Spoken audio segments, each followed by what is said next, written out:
একটা অ্যাডভেঞ্চারে আছি আমরা, সবাই আগে গেছে, তাহলে আমি পিছিয়ে পড়ে রয়েছি।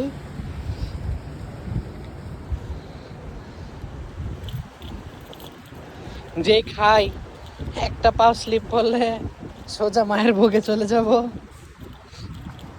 আমার সাথে আছে জনাব নাইম গাজী, অ্যান্ড আমি জুতা হাতে নিয়ে নিছি কারণ আমার জুতা ঘামাই গেছে অ্যান্ড অনেক পিচ্ছিল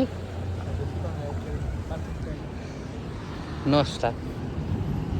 খুবই খুবই কষ্ট, ওইখানে অনেক দূরে থেকে আসছি আমরা, আর অল্প কিছুক্ষণ রাস্তা বাকি। আর ওই যে আমার বিআই সাহেব আমাকে ডাকছে, বাঙালি মালদ্বীপে বলে আতায়া মাছ ধরবো। ও ফাইনালি আমরা পাথরে চলে আসছি।